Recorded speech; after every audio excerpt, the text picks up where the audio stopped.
It's fucking cold in here. Shit.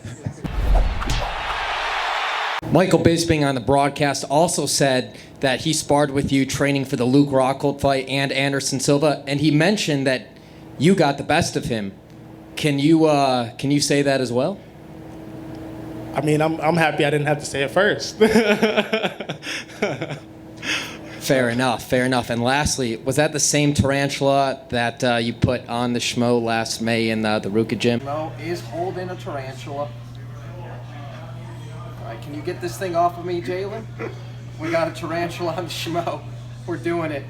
My man, how'd you get the fearlessness to do this kind of hobby? I used to be scared of him, actually. No, she's a new one. I just got her like a month ago. Yeah, actually, I ended up giving that one away to some friends. Their son wanted a tarantula really badly, so I was like, here, this is a perfect one for you. And you still have not been bitten yet? Still haven't been bitten. Congratulations. Thank you. Congratulations, Billy Q. Wanted to ask you about the rankings. When do you think you're ready to fight a top 15 opponent?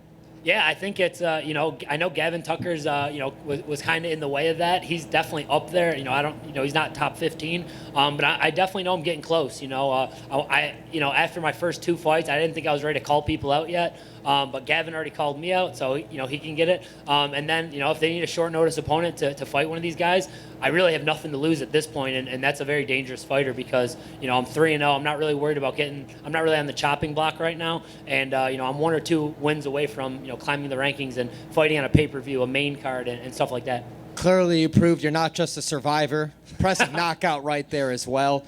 Curious to get your opinion. What do you make of the logjam at the top of your division, the featherweight division? Who do you want to see the champ Volkanovski fight next? Yeah, it's interesting. There's a lot of guys that it seems like they don't ever fight. You know what I mean? There's a lot of guys who've been on long layoffs. I don't know, man. To me, Max Holloway won that last fight. He's one of my favorite fighters, which is, it's weird he's in my division, but Max is one of my favorite guys. Volkanovski, I don't know, man. It's really tough to say because of that logjam. Are they going to give it to someone else? Maybe Max gets the rematch. I don't know what's in the works with that. I'm still a few fights away from, being really concerned with it, but of course I'm watching all those top guys. Congratulations, Billy Q. Thanks, Schmo. What up, Joe? Good to see you. Close enough. Michael Bisping on the broadcast talked about you being a legit title contender. What do you see for yourself getting there? How do you see your pathway becoming that legit title contender and getting that gold strap around your waist? Interesting. I've never said I came here for the strap ever. I know that's every fighter's dream is to be the world champ.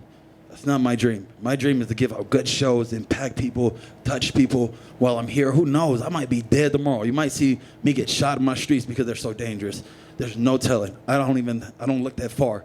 I look for the day and wake up tomorrow and see what tomorrow is. Some guys I can't think that far away. I don't even think I was gonna be alive to be here. So I don't know. The strap sounds cool, but right about right now, it's putting on good performances, getting you guys into it and bringing a new flavor to MMA. Schmo. Hey, good to see you, Dana. You too. Want to get your thoughts on Billy Quarantillo. He's now 3-0 since getting the contract from Contender Series. What's your thoughts on him cracking in against a top 15 fighter? Well, there's another one. How good was that fight? You know what I mean? He took some shots in that first round. It's always fascinating to see when somebody is on the receiving end of an ass whooping in the first round, getting hit with big shots and whatever. They go back to their corner, they make some adjustments and come back out and look like it. And then when you look at those two, the size difference between those two, and it didn't mean shit in the second round. So, yeah, awesome. I literally, you guys, will go around the room and you can ask me about all these different kids. Tonight was incredible, man. The whole card was incredible. And I love when a main event really delivers. And that main event delivered tonight. Earlier today, the Schmo talked to Impa Kansaganai. He wants to be on the next week's fight card or in Fight Island. Have you talked to him about being on next week's fight card? No, I haven't, but it doesn't mean that the matchmakers haven't. They might have. I don't know. Listen, I'm loving this whole kids who want to turn around thing. It's fun. I love it. So if he wants to and the guys can get him in, we'll do it. Especially now with this COVID nightmare and all this other shit that's going on. Fights fall off left and right, so I'm sure we're going to need it. After the next 5 weeks at Fight Island, is it safe to say that the UFC is going to finish up the 2020 calendar year here in Las Vegas? Yeah. And then lastly, who scores more touchdowns tomorrow, throws more touchdowns tomorrow, Cam Newton or Tom Brady? That's a great question. I have no idea. I haven't even thought about it that way. But, yeah, I'm excited. I'm excited for football season. Good to see college football on TV today and start to feel a little normal again. Congratulations, Karate Hottie. Thank you. Your last 7 fights have all come down to decisions. What are those thoughts going through your mind in those final moments before you hear the results? You kind of just, you hold your breath. It's one of those things.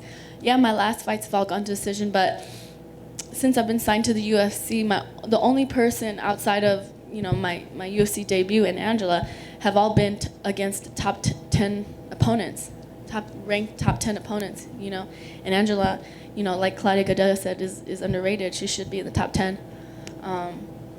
And so when you get up to the upper echelons of opponents, it's hard to secure those finishes, and you can't.